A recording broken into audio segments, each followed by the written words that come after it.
Ethan Walsh never believed in curses. A 29-year-old contractor, fresh from Chicago, he had built his career on practicalities: bricks, steel, deadlines, and budgets. Ghosts, they were nothing more than stories told by old folks to keep kids from trespassing. That was before the government awarded him the biggest contract of his young life, to demolish an abandoned Victorian estate, sitting just outside Ravenhill, Pennsylvania. The locals called it the Holloway House. From the outside, it looked like any other decaying relic of the 1800s, ivy strangling the walls, shutters rotting off their hinges, a tower looming like a crooked finger against the sky. But to the people of Ravenhill, it was more than just an old ruin. It was a wound. Whispers claimed that those who stepped inside never came out the same, that the house didn't just shelter ghosts, it devoured the living. Ethan didn't care. To him, it was another paycheck. On the gray October morning he arrived, the town seemed unusually still. Storefronts sat shuttered.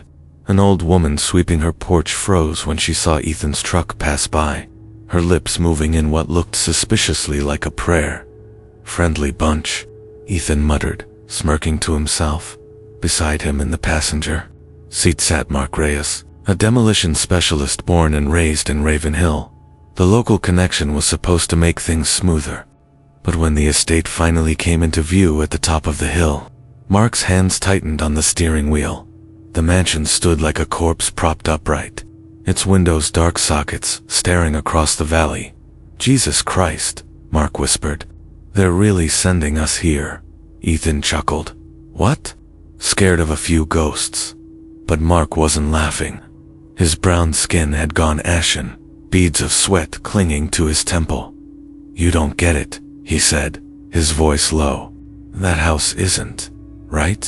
Folks here call it the Holloway House, but my grandmother used to call it something else." Ethan raised a brow. "And what's that?" Mark swallowed. His voice cracked when he answered. "The house that breathes." They pulled up the gravel driveway, the crunch of tires echoing too loudly in the silence. The iron gates stood twisted and half collapsed, as though something had bent them outward from inside. When Ethan killed the engine, the world seemed to still. Even the birds had gone quiet. He stepped out, inhaling the damp, moldy air. "Well, it's ugly, but it's ours for the week. Let's take a look." Mark didn't move.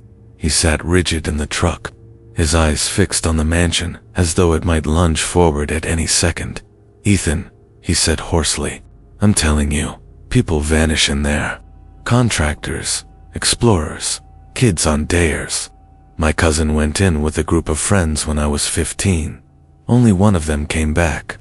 Ethan leaned into the window, grinning. "Let me guess, the survivor told a spooky story about monsters in the dark." Mark didn't smile. His eyes glistened with something Ethan had never seen in him before. Raw, unshakable fear. "Don't laugh," Mark whispered. "That house listens." Ignoring him, Ethan grabbed his flashlight and started up the path. Leaves crunched under his boots, the autumn wind sighing through the skeletal trees. The mansion loomed larger with every step, its warped boards groaning as though they were alive. When he reached the porch, the wood sagged beneath his weight, and for a moment, he swore he heard a faint, wheezing inhale, like the house itself was drawing him in. He turned back. Mark hadn't moved from the truck. "Suit yourself," Ethan muttered, and pulled open the front door. It shrieked on rusted hinges, spilling darkness like ink across the porch. Ethan flicked on his flashlight. Dust spiraled through the beam, revealing a grand hallway. Chandeliers dangled like skeletal remains, their crystals dull with grime. The wallpaper had peeled into curling strips, like flesh sloughing off bone. And yet, everything felt preserved, as though the house had been waiting. He stepped inside. The air was colder than it should have been, thick with the stench of rot and mildew. And then he noticed it, a painting on the wall, hanging perfectly straight, despite the ruin around it.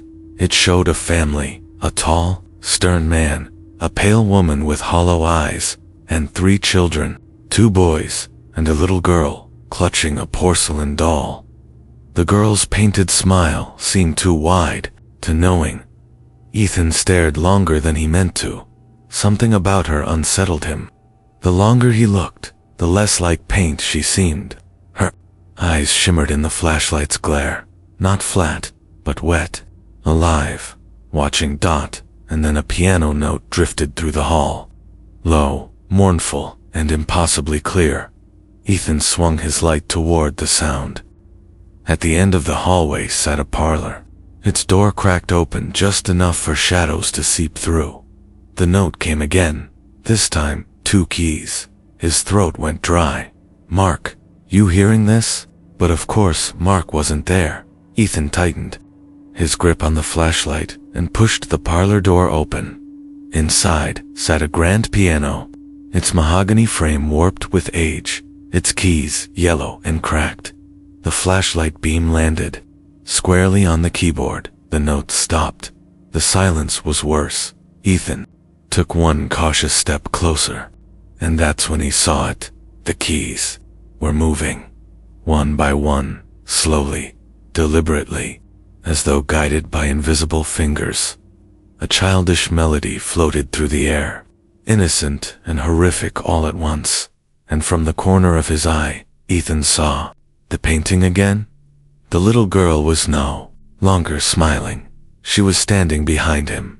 Ethan spun around so fast the beam of his flashlight scattered across the parlor walls.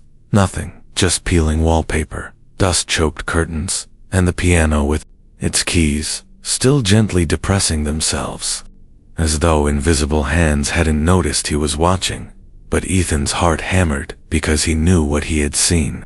In the split-second reflection of that gilt-framed painting hanging above the fireplace, the girl from the portrait, the one with the porcelain doll, she had been there, standing right behind him.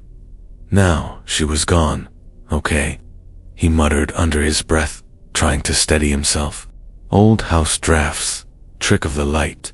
But his voice sounded too loud, swallowed by the suffocating silence. He stepped back, his boots crunching over broken glass. Dust rose in lazy spirals. He kept his eyes on the painting, searching for movement. The family stared back at him. The rigid father, the hollow-eyed mother, the 2 boys, and the girl. Her doll was still clutched in her painted hands, but now, her face had changed. The smile was gone. Her mouth had curled downward in a grotesque frown. Her painted lips cracked like old plaster.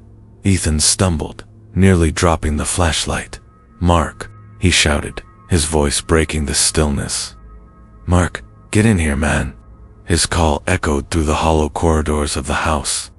No answer, and then the piano stopped. The silence stretched too long, heavy as a held breath. Then all at once the keys smashed down in a violent, discordant crash.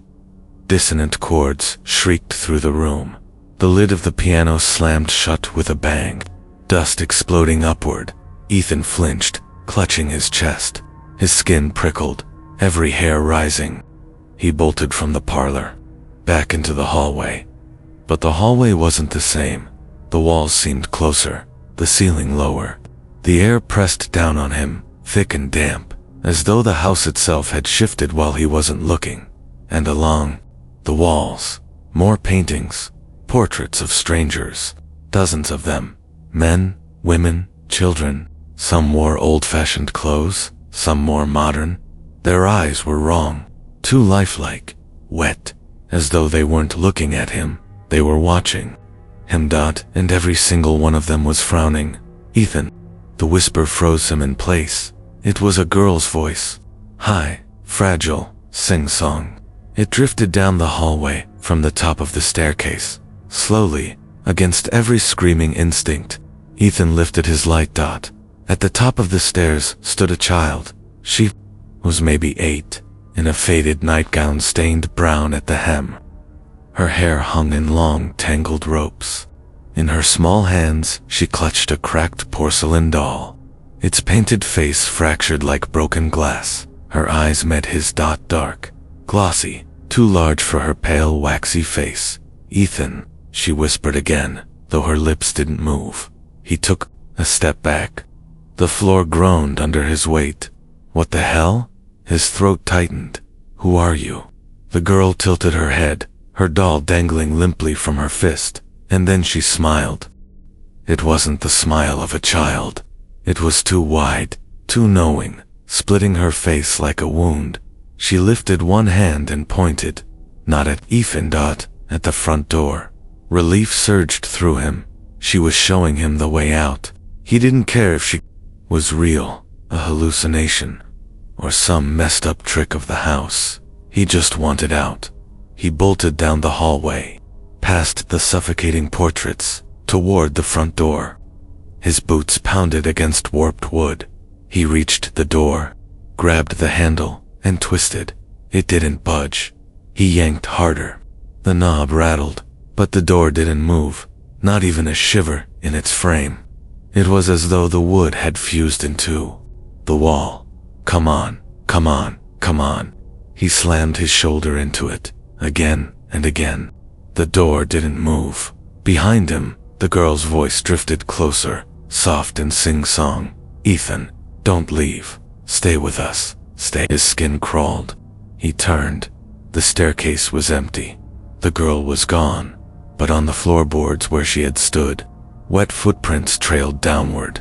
Small, bare feet, leading straight toward him. Ethan froze. The wet footprints creaked against the floorboards, inching closer. Each step made his stomach coil tighter. He wanted to scream, to run, to throw himself at the fused door, but fear had him rooted in place. He shined his flashlight down the hallway. The beam cut through the thick dust, catching on something that made him stop cold. The portraits, the eyes, all of them had changed. Every face was now twisted into silent screams. Their mouths gaped, revealing teeth sharpened like knives. The once stiff painted hands now seemed to reach out toward him. A cold wind blew through the hallway, not from outside, from somewhere, inside the walls. The whispers started again. Low, almost inaudible. Stay, stay, don't leave, stay with us. Ethan's heart slammed in his chest. He turned, gripping the flashlight like a lifeline. And then he saw her, the little girl. She stood at the end of the hallway now, motionless, the cracked doll in her arms. Her head tilted unnaturally, almost 90 degrees, eyes wide and glossy. She smiled again, the same grotesque, knowing grin.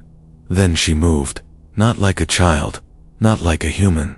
She glided, smooth, silent, and impossible. Ethan stumbled backward, tripping over a loose floorboard. His flashlight tumbled from his hands and rolled toward her. The beam wobbled across the hallway walls, illuminating the family portraits. The mouths were moving, whispering, screaming, "Join us. Stay with us." Ethan scrambled to his feet. He ran toward the staircase, the girl gliding just behind him. The steps were uneven, warped with age. Each creak echoed through the house, like a gunshot. The hallway stretched longer than it had downstairs. Doors lined the corridor, some hanging open, some closed, all dark. The whispers grew louder. Stay, forever. Join us. Join us. And then the first door to his right creaked open. Slowly, Ethan shined his flashlight inside. A room full of dolls, hundreds of them, lined up on shelves, in chairs, in beds. Their glassy eyes all reflected his flashlight. Every doll was grinning. Every doll seemed alive. Then he heard it, a faint giggle, coming from the corner. He turned toward it and froze. A doll sat on a rocking chair. Its head slowly swiveled toward him, its painted mouth stretched impossibly wide. And there, scribbled across its porcelain forehead, in deep crimson, were the words, "You can't leave." Ethan's breath caught. He stumbled backward, tripping over a pile of old furniture. His flashlight clattered to the floor. The beam rolled across the hallway. The little girl was gone, but something else had appeared. From the shadows, a tall, thin figure emerged. Its limbs were elongated, bent in unnatural angles. Its face was featureless, just a smooth, gray mask. But it moved like it knew Ethan intimately. The whispers became screams. Stay, stay, stay. Ethan turned to run. He lunged toward the end of the hall, toward a window he thought he remembered seeing, and then the staircase behind him groaned. Something massive was climbing it. Heavy, deliberate. Footsteps not human, pounding the floor above him. Ethan's stomach churned. He looked for a door, anywhere. But the corridor seemed endless now. And in the window, reflected in the shattered glass, he saw dozens of eyes staring back at him. Not the doll eyes, not the paintings. Real, human eyes. Dozens of them, all pressed against the glass from outside the house. And at the center, smiling, was the little girl. The final note of terror rang out, echoing in his ears. Ethan screamed, "Mark!" Reyes had never felt more helpless in his life. He had stayed behind in the truck, too afraid to step out. Now, as the sun dipped behind the trees and darkness swallowed Ravenhill, he was beginning to regret that decision. The wind howled, rattling the rusted truck doors. Shadows stretched across the driveway, twisting the shape of the Holloway house into something monstrous. He could feel it watching him, waiting. And then he saw movement in the windows.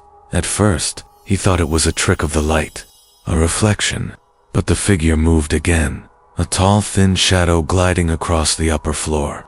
Mark squinted, his pulse racing. It was Ethan. No, it wasn't. At least, not exactly. The figure inside moved too stiffly, too unnaturally, and then, a small shape appeared behind it, a child, a little girl. Floating, gliding silently, trailing something dark behind her. Mark's stomach dropped. "Ethan," he called, his voice shaking. The figure paused. The girl turned slowly, her face perfectly calm, but her eyes reflected pure, cold malice. Mark swallowed hard. He reached for his phone, trying to call for help, but there was no signal. The Holloway house seemed to absorb sound, as if the forest around it existed in a vacuum. A sudden thud made him jump. The front door of the mansion slammed open. A gust of icy wind rushed out, carrying with it the faint smell of rot and something far fouler, blood. Mark froze, clutching the door handle of the truck, and then he saw Ethan stumble out. His friend's clothes were torn, his hair matted with sweat and grime. Blood streaked his forehead. He was wide-eyed, trembling. "Ethan!" Mark shouted, leaping out of the truck, but Ethan didn't answer. He was staring at something behind Mark, something that hadn't left the house. Mark turned. The little girl stood on the porch, perfectly still. The doll in her arms reflected the last rays of sunlight, its eyes black, void-like. She tilted her head, slowly, almost teasingly. Mark felt a chill crawl down his spine. He wanted to run, to grab Ethan and get out of there, but his legs refused to move. The girl raised one hand, pointing toward the driveway, as if daring them to leave. Ethan's voice finally broke the silence, low and trembling. "They won't. Let me go. They're still inside." Mark grabbed his friend, shaking him. "It's okay, man. We're leaving. Just run." Ethan's head whipped around. "No, you don't understand. They're not just ghosts. They're waiting, always waiting. And if you run, they follow." Mark didn't care. He pulled Ethan toward the truck, yanking him into the cab. The engine roared to life. Tires spun on the gravel, skidding dangerously. For a moment, it seemed as though nothing was chasing them. The shadows of the house shrank as the truck tore down the hill. Then, a scream, a high ear-splitting wail that sounded like a child being torn apart. It came from everywhere and nowhere at once. Mark slammed on the brakes. Ethan clutched the dashboard, shaking. "Did you hear that?" Ethan gasped. "I don't know what it was," Mark yelled. "We're leaving. Just hold on." The scream faded, but the feeling remained. The oppressive, choking presence of something following them. Something inside the Holloway house. Something that wasn't done.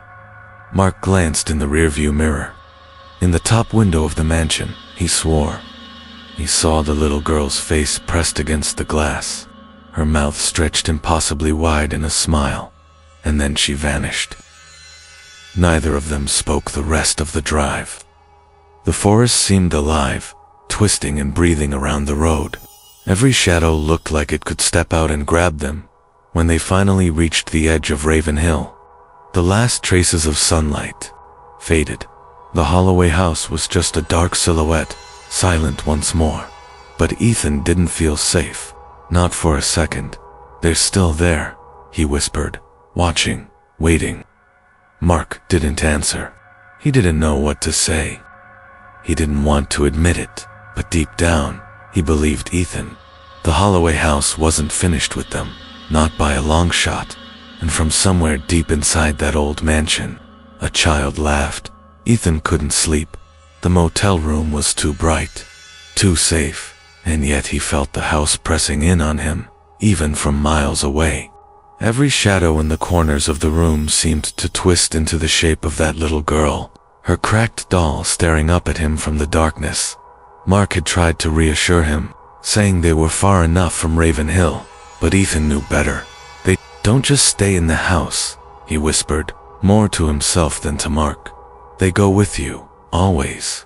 Mark sat on the edge of his bed, running a hand over his face. "Ethan, you're exhausted. You need rest. Tomorrow we figure out the next steps, okay?" Ethan shook his head. "No, I need to know what we're dealing with. I need to know why that house, that thing, exists." Mark sighed and pulled out his phone. "I didn't want to scare you more, but maybe it's time. I've heard the stories from my grandmother, from people in Raven Hill. The Holloway house wasn't always empty. It belonged to the Holloway family. They were bad, dangerous. The father, Gregory Holloway, ran a private orphanage in the 1800s. Children disappeared. People said the house had rituals, terrible things. That little girl, she's one of them. She's been trapped for over 100 years. Ethan's stomach churned. Trapped. That little girl, she's dead. Mark nodded grimly.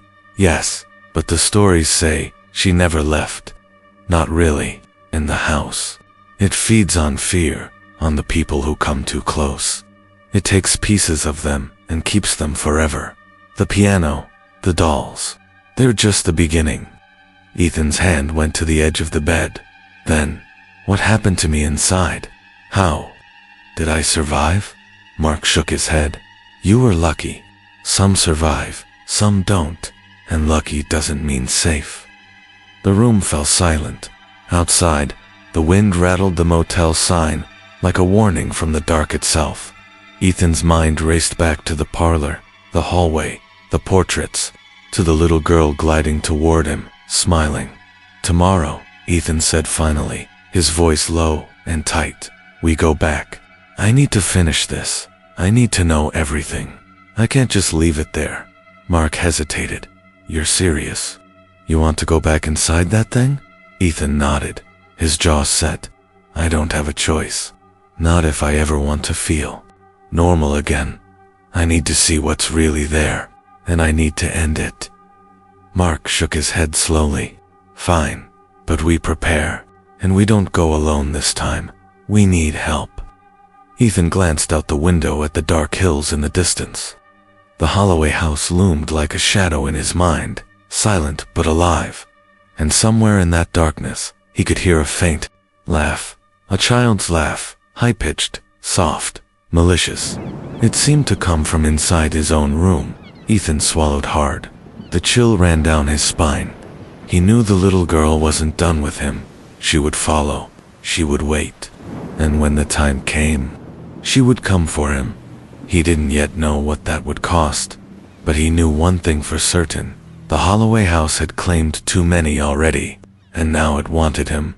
The next morning, Ethan and Mark drove back to Raven Hill. The sun was hidden behind thick gray clouds, casting a dull, oppressive light over the forested road. Each mile closer to the Holloway house made Ethan's stomach churn. The memory of the dark hallways and the little girl's smile replaying in his mind. Mark tried to keep the conversation casual, pointing out small landmarks along the road, but Ethan didn't hear him. His focus was entirely on the looming silhouette of the mansion in the distance. Even from 100 feet away, the house seemed alive. The windows glinted like eyes, watching their every move. When they finally parked at the edge of the graveled driveway, Ethan exhaled sharply. The house looked worse than he remembered. The paint had peeled further, the boards warped and rotting, as if the house had grown angrier in their absence. "Let's make a plan," Mark said, setting the backpack full of flashlights, ropes, and old cameras onto the hood of the truck. "We can't just rush in like last time. We need to know what we're dealing with." Ethan nodded. "We stick together. We mark where we go. No splitting up. And we stay calm. Don't let it see us afraid." Mark glanced at him. "Good luck with that." They approached the front porch, stepping over broken boards. Ethan's hand grazed the railing, and he flinched at the sudden chill. The wood felt almost alive, pulsing faintly under his fingers as soon as they stepped inside. The familiar oppressive air hit them. Dust hung thick, motes swirling like tiny phantoms in their flashlight beams. The hallways seemed longer than before. The portraits were still there, the Holloway family staring at them with twisted, lifelike expressions. And in the far corner, the little girl's figure appeared, just for a moment, before vanishing. Ethan froze. "There she is." Mark followed, his gaze, focus. "We can't let her distract us." They moved cautiously down the hall. The floorboards groaned under their weight, echoing through the empty house. Every step seemed to awaken something, and the shadows twisted and shifted as if alive. Suddenly, a loud crash came from upstairs. Mark grabbed Ethan's arm. "Did you hear that?" Before Ethan could answer, the front door slammed shut with a violent force, echoing through the house. They ran to it, but it wouldn't budge. Ethan's pulse raced. "It's trapping us, just like last time." Then the whispers began, faint at first, then growing louder, surrounding them. "Stay, stay, stay." Mark's voice shook. "We need to move, fast." They hurried up the staircase. As they reached the landing, the temperature dropped sharply. Their breath came out in misty clouds. The hallway stretched endlessly before them, doors appearing where there hadn't been any. Suddenly, the little girl appeared at the end of the hall. She wasn't gliding this time. She ran unnaturally fast, straight toward them, laughing. Ethan grabbed Mark. "Split. Go left." They dove into the nearest room. Inside, it was empty, except for dozens of dolls, all arranged in neat rows on the floor, chairs, and shelves. Their glassy eyes reflected the flashlight beams, unblinking, sinister. The door slammed behind them. The little girl's laugh echoed through the room. The dolls began to shift, rocking chairs moving slightly, heads turning toward them. Mark swallowed hard. "We're not alone. We never were." Ethan's eyes darted around. "We need to find a way out. Or deeper. Either way, we're going to know the truth." The shadows in the corners of the room seemed to stretch and move. The dolls' eyes glinted with a life of their own, and the air was thick with a smell of rot and something far worse, something Ethan couldn't name. Then, a voice, soft and childlike, whispered in their ears, "Don't leave. Stay with us forever." Ethan's skin crawled. He grabbed Mark's arm. "We're not leaving. Not yet. We're going to see this through." The little girl appeared again, standing on a chair this time, her doll held high. Her eyes shone with a dark, malevolent intelligence. And then the room went black. Ethan's heart pounded in his chest as the room remained pitch black. The little girl's laughter echoed from somewhere above, distant but maddeningly close, vibrating in his skull. Mark cursed under his breath, fumbling for his flashlight. When it finally flickered to life, the room was different. The dolls had shifted. Rows of them now faced the far wall, their glassy eyes reflecting the flashlight beams. Each one tilted its head, as if watching them, breathing silently, with malevolent anticipation. Ethan swallowed hard. "We have to move." Mark nodded. "There's got to be another exit. Maybe upstairs, or maybe deeper." They pushed open the creaking door, stepping into a narrow corridor that Ethan didn't remember seeing before. The air was heavy and cold. Every step made the floorboards groan, and the walls seemed to stretch, elongating unnaturally, as if the house itself was alive. At the end of the hall, a faint light glimmered beneath a closed door. Ethan approached cautiously, his flashlight trembling. The whispers had returned, louder now, circling their heads. "Don't leave. Stay. Forever." Ethan glanced at Mark. "We need to know what's behind that door." Mark swallowed. "We have no choice. Just be careful." Ethan turned the knob. The door opened with a groan, revealing a room unlike any they had seen. The walls were lined with old photographs, yellowed with age. Children, dozens of them, some smiling, some crying, some missing faces. And in the center of the room stood a small podium, holding a single journal, its cover cracked and dusty. Ethan picked it up. The handwriting inside was spidery, almost frantic. He began to read aloud. "I cannot control it anymore. The children scream at night, and they do not leave. The house, it feeds. I thought I could save them, but I am powerless. The little girl, she is the first, and she watches them all. Forever, there is no escape. I pray someone will find this journal before it is too late." Mark's face was pale. "It's Gregory Holloway's The Orphanage. He documented it. All of it. The children, the disappearances. This house, it's cursed." Ethan felt the temperature drop again. Breath came in misty clouds. The little girl appeared in the doorway, her doll cradled in one arm. "Why do you read that?" she whispered, though her lips did not move. Ethan and Mark froze. Her eyes gleamed, dark and endless, yet intelligent. She tilted her head. "You shouldn't be here. Not yet. Not alive." Ethan tried to step back, but the door slammed shut behind them. The whispers crescendoed into shrill cries, as if hundreds of voices were speaking at once. Mark grabbed Ethan's arm. "We need to leave. Now." The little girl raised the doll.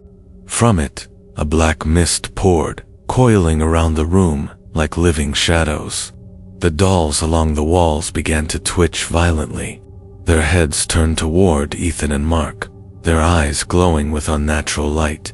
Ethan's mind raced. The journal slipped from his hands and fell open, revealing a final page. The first one becomes the watcher. The rest follow. The house never forgets. A chill ran down Ethan's spine as he realized the truth. The little girl was no longer just a spirit. She was the anchor, the house itself. And if they didn't escape, they would become part of its collection. Another set of eyes, staring out at the next intruders. Trapped forever, Mark lunged for the door, yanking it open. The black mist surged toward them, nearly knocking them off their feet. Ethan grabbed Mark's hand, and they ran, sprinting down the hallway. Behind them, the little girl's laugh echoed, high-pitched, terrifying, and full of glee, and then the hallway seemed to stretch endlessly. Every turn led them to the same place, the same door. The house had them. Ethan's blood ran cold. It's alive," Mark gasped. We can't outrun it. We need another way out." Suddenly, one of the photographs on the wall fluttered. Ethan's flashlight illuminated it, a picture of the little girl as a living child, standing in front of the house. Beneath her, written in the same spidery hand as the journal, "She will never let them leave." The shadows twisted around them. The whispers became voices, each one calling their names. Ethan and Mark realized, in that moment, that leaving the Holloway house alive was no longer a question of skill or courage. It was a question of survival against something ancient, intelligent, and relentless. The little girl stepped closer, her doll lifted like a command. The black mist followed her every movement, reaching for Ethan and Mark, and the house waited. Ethan's breath came in short, panicked gasps. The hallway seemed to stretch endlessly before them, twisting and bending in impossible angles. Every turn looked the same. Every door led back to the same spot. Mark was right beside him, flashlight shaking, sweat streaking his dirt-smudged face. This is insane. Nothing makes sense. How do we get out? Ethan swallowed hard. We need to think like it thinks. The house isn't just a building. It's alive. It reacts to fear, to panic, to us. Mark's eyes widened. So, what? We stay calm. Ethan nodded. We have to. If we lose control, it'll trap us forever. As they moved, the shadows around them began to shift, crawling along the walls and ceiling like thick black smoke. Every step triggered faint creaks, whispers, and murmurs. The little girl's laugh echoed endlessly from somewhere above. Suddenly, a door slammed open to their left. A gust of icy air hit them, carrying with it the faint, metallic scent of blood. A room appeared before them, filled with mirrors. Dozens of floor-to-ceiling mirrors lined every wall. Ethan's reflection stared back, or did it?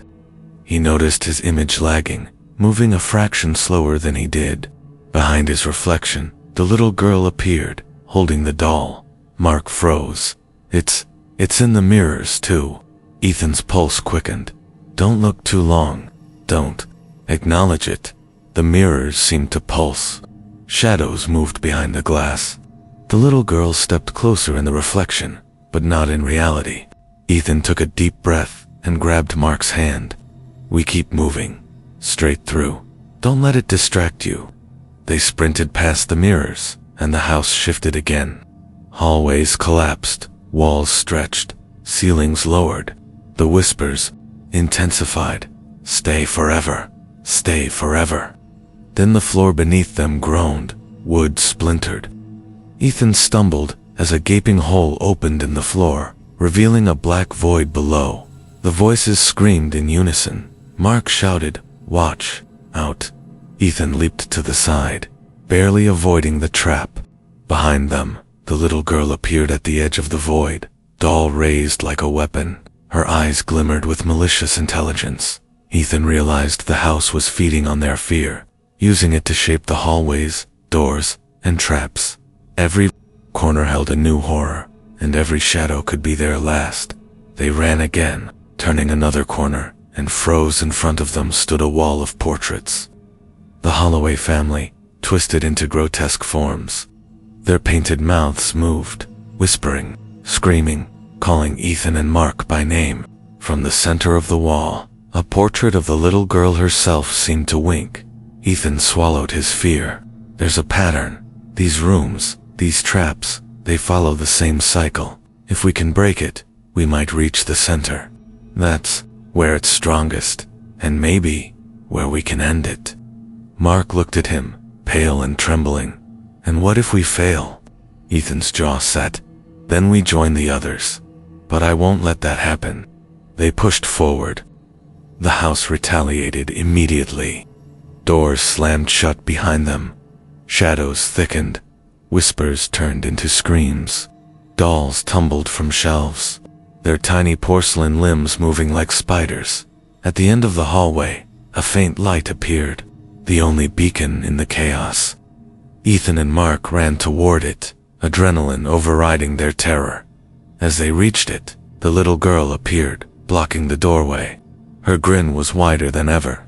Her doll raised, and the black mist surged like a tidal wave. Ethan realized they had to act fast. There was no second chance. Mark shouted, "We do this together." Ethan nodded. The shadows thickened, the house groaning and shifting. And then they charged into the darkness, toward the unknown, toward the heart of the Holloway house.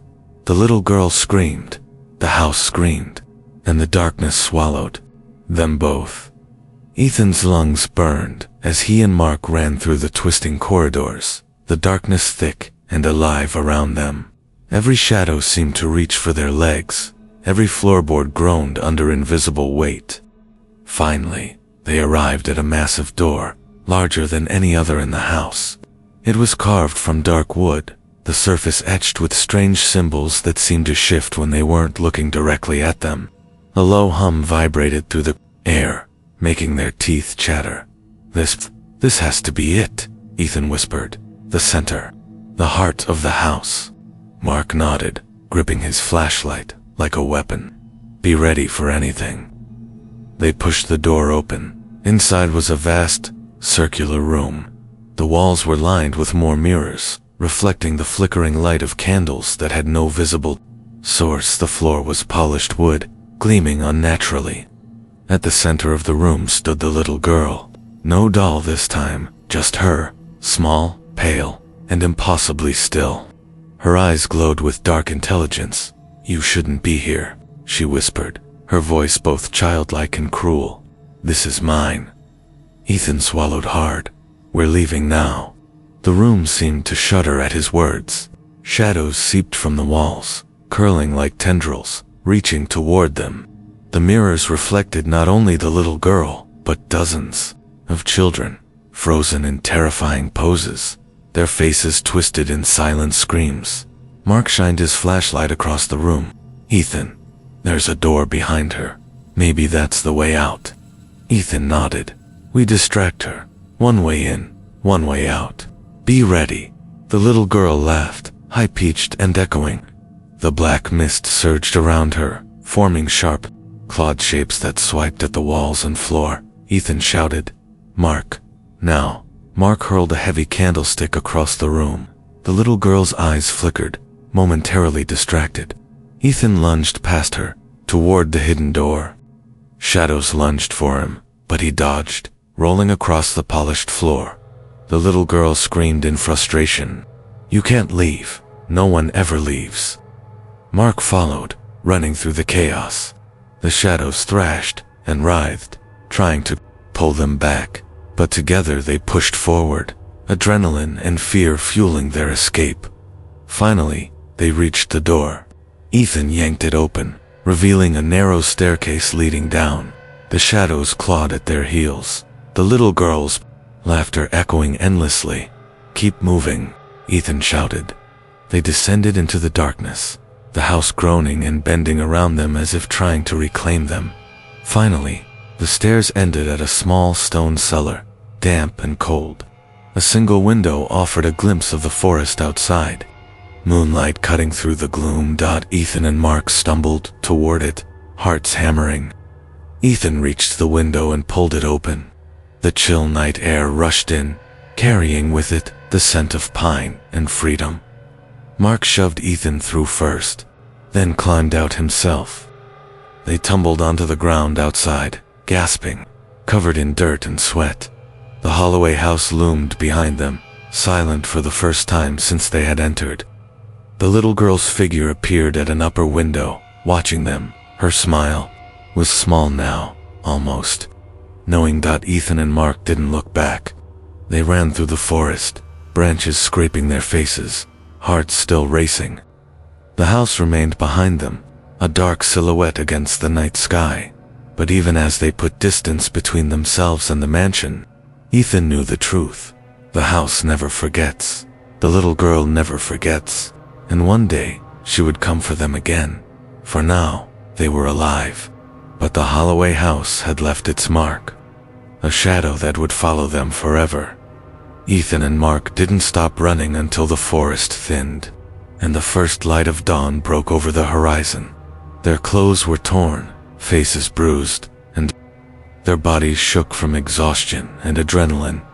They collapsed on the side of the road, gasping, the Holloway house a distant, dark silhouette behind the trees. Mark looked over at Ethan. We made it. We actually made it. Ethan's hands trembled. Yeah, but I can still feel her. That girl, the house. It's in my head. I can hear her sometimes, laughing. Mark nodded slowly. I know, me too. I thought distance would help, but Ethan swallowed hard, his gaze fixed on the horizon. It's not over. Not really. She's still there. And the house never stops. For the next few days, neither man could sleep. Every shadow in their homes seemed to move. Every creak of a floorboard sounded like the Holloway house itself shifting. At night, Ethan dreamed of the little girl gliding through hallways, dolls in her hands, always watching, always waiting. One evening, Ethan received a package with no return address. Inside was a single photograph. The little girl, standing in the doorway of the Holloway house, her eyes black, staring directly at him. Attached was a note, written in the same spidery handwriting from Gregory Holloway's journal. The house never forgets. Neither do I. Ethan's stomach churned. Mark saw the photograph too, and they both knew it was not just a warning, it was a promise. Weeks passed, but the shadows remained. Neighbors whispered of strange lights and sounds coming from the old Holloway house. Those brave enough to approach reported glimpses of a small figure in the windows, holding a doll and smiling. Ethan and Mark tried to move on, tried to live normal lives.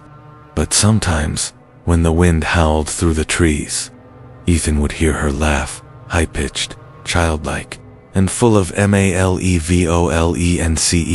And every time he closed his eyes, he saw her, the little girl at the center of the house, the one who never left, the one who would never let him go. The Holloway house had claimed its shadow in their lives, a dark reminder that some places are not just haunted, they are alive, and they never forgive intrusion.